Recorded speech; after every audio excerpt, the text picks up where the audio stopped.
ఇప్పుడు మీ ఫ్యామిలీకి సంబంధించి ఎవరైనా నీకెందుకు సాంగ్స్ అనడం గానీ, ఇలాంటివి ఎప్పుడైనా ఫేస్ చేశారా? అంటే మస్తు మీ మంది. అమ్మ, నాన్న కాకుండా ఇంకా అమ్మ ఫ్యామిలీ. నాన్న కాకుండా ఊర్లోకెళ్తే చుట్టాలలో కూడా చాలా మంది అన్నారు ఫస్ట్. ఏం పాటలు పాడుతుంది, ఎడిగోతుంది, ఏం చేస్తుంది అనేటోళ్ళు ఫస్ట్‌లో. కానీ ఇప్పుడు నేను ఏ ఇంటర్వ్యూలు చేసినా, ఏ పాటలు పాడినా కానీ గొప్ప చెప్పుకుంటారు. మా పిల్లనే అని ఊర్లో చెప్పుకుంటారు. మొత్తం అందరికీ తెలుసు. సో మా పిల్లనే, ఆమె, మా చిట్టే, మా మమతనే అని చెప్పుకుంటారు. ఎంత మంచిగా అనిపిస్తుంది తెలుసా అప్పుడు. అప్పుడు అట్లా అన్నోళ్ళు ఇప్పుడు అట్లా చెప్పుకుంటున్నారు. చెప్పుకుంటున్నారంటే అది గొప్ప విషయం కాదు. అవును. ఇంకా అంటే మీ లైఫ్‌లో ఇంకా చాలా అంటే చాలా ఎక్కువ ఫ్యామిలీ కాకుండా ఇటు ఫ్రెండ్స్ సర్కిల్స్‌లో గానివ్వండి, ఇంకా ఎక్కువ సపోర్ట్ చేసింది ఎవరు? నాకు బాగా సపోర్ట్ చేసిందంటే ఒకప్పుడు చెప్పిన కదా ఇప్పుడు సాంగ్స్ మన అన్నయ్య నాకు ప్రశాంత్ అన్నయ్య లాస్య అక్క మంచి సపోర్ట్ ఇచ్చారు. కానీ అక్కడ ఏం జరిగిందో ఏమో తెలియదు కానీ వాళ్ళకే తెలియాలి అవన్నీ. ఆ తర్వాత నాకు సాంగ్ సపోర్ట్ చేస్తుంది ఇప్పుడు ప్రెజెంట్ అయితే గోపి అని లిరిక్ రైటర్. చాలా మంచి వ్యక్తి. ఎలా అయినా సరే మమతని పైకి తీసుకురావాలని తనకు వచ్చిన ఏ సాంగ్స్ అయినా సరే నా కోసం ఇస్తున్నారు. ఓకే. సో మీకు చాలా అంటే చాలా సపోర్ట్ చాలా సపోర్ట్ చేస్తున్నా. ఆయనకి నేను ఎవరో తెలీదు. నా అంటే నాది స్టోరీ తెలుసు కాబట్టి ఆయన 100% అలాంటి వాళ్ళని తీసుకురావాలి, ఇంకా ఇలాంటి వాళ్ళు చాలామంది ఉన్నారు అని ఆయన అనుకొని నాకు చాలా సపోర్ట్ చేస్తున్నారు. ఆయన ఒక్క రూపాయి కూడా ఆశించాడు, కానీ నాకు మాత్రం మస్తు సపోర్ట్ చేస్తున్నాడు. ఏ పాట వచ్చినా ఫస్ట్ మమతకే ఇస్తాడు. ఓకే.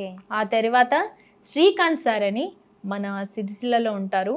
ఆయన కూడా చాలా సపోర్ట్ చేస్తున్నారు. మమతకి ఈ పాట అయితే సెట్ అవుతుంది అని చెప్పేసి ఆయన కూడా మంచి మంచి సాంగ్స్ ఇస్తున్నారు.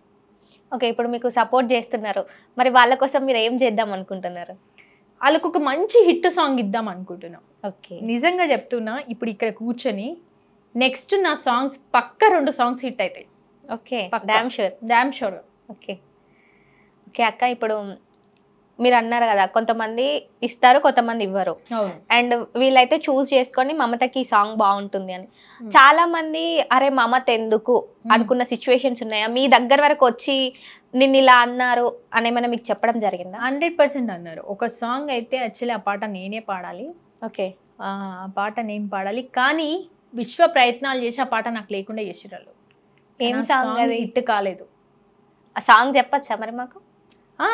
అయితే ఎందుకు పర్లేదు, చెప్పొద్దు? పాడండి అయితే ఇప్పుడు. యాక్చువల్లీ ఆ పాట నేను ఎన్నిసార్లు పాడానంటే ఆ స్టూడియోకి తిరిగి 100 సార్లు పాడినా, కానీ బయటికి రాలేదు. మళ్ళీ వేరే వాళ్ళు పాడారా? ఆ సాంగ్ని వేరే వాళ్ళతో పాడించారు. అసలు Okay. అమ్మాయికి వాయిసే సెట్ కాదు అన్నారు. అలా 4-5 సాంగ్స్ నాకు రాకుండా చేసిరు వాళ్ళు.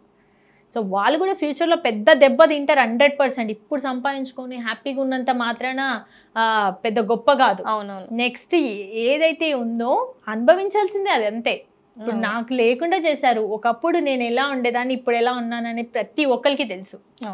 సో వాళ్ళకు కూడా ఆ సిచ్యువేషన్ వస్తుంది, 100% వాళ్ళు కూడా అనుభవిస్తారు. ఆ పాట విన్నప్పుడల్లా గుర్తుకు రావాలి మమత అంటే. 100% గుర్తొస్తుంది చూడు. ఓకే.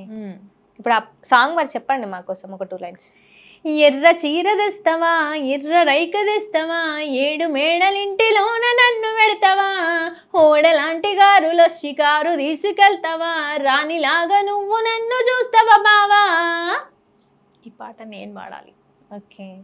కాకపోతే ఏదో సంథింగ్ జరిగేసి అయిపోయింది. అట్లా ఒక 4-5 సాంగ్స్ అట్లా చేసిరు, కానీ తెలుస్తుంది వాళ్ళకి కూడా నా వాల్యూ ఏంటో వాళ్ళకి కూడా తెలుస్తుంది. 100% చూపిస్తాను నేను వాళ్ళకి. ఓకే. ఎవరైతే పాడలేదు మమత, అసలు మమతకంత సీన్ లేదు, అసలు ఆమె సెట్ కాదు అన్నోళ్ళే 100% పిలిపించి మరి పాటలు పాడించుకునేటట్టు చేస్తాను నేను. గట్టి ఏమంటారు కోపంతో ఉన్నా నేను. ఓకే. నేను ఫస్ట్ టైం చూసినప్పుడు అక్కనేనా అసలు అక్క ఇంత రఫ్ ఉంది అని అనుకున్నాను. సెకండ్ టైం చూసినప్పుడు ఓకే అక్క చాలా కూల్ అనుకున్నాను. మళ్ళీ ఇప్పుడు 3rd టైం ఇంటర్వ్యూ కోసం అనేసి ఓకే అవి 2 మిక్స్ అయిన తర్వాత ఇక్కడ చూస్తే దిమ్మ తిరుగుతుంది నాకు. పాటలు అలాగే కొంచెం రౌడీ కూడా ఉంది. సో అంటే ఇంత బయటికి రావడానికి, అంటే ఒకరిని నేనేంటో చూపిస్తా అని చిట్కేయడానికి అసలు ఎందుకు? అంటే అంత మోసం చేసిరు కదా, అంత మోసం చేసిరు. మాట్లాడుతుంటేనే కళ్ళలో నీళ్ళు వస్తాయి తెలుసా నాకు. అంత మోసం చేసిరు వాళ్ళు. 100% దేవుడు వాళ్ళకి పక్కా చూపిస్తాడు చూడు, ఏదో ఒక రూపంలో. ఇప్పుడు హ్యాపీగా ఉంటురు, ఉండని. నా వల్ల చాలా మంది హ్యాపీగా ఉంటారు, ఉండని. తర్వాత తెలుస్తుంది ఒక్కొక్కరికి. ఇప్పుడు అలాంటి వాళ్ళకి మీరు ఏం చెప్దాం అనుకుంటున్నారు? ఏం లేదు, ఎప్పుడైనా సరే ఒక మనిషిని తొక్కాలని చూస్తే దేవుడు తర్వాత నిన్నే తొక్కుతాడు. అవును, ఆ రోజు వస్తుంది, దగ్గరలో ఉంది అది.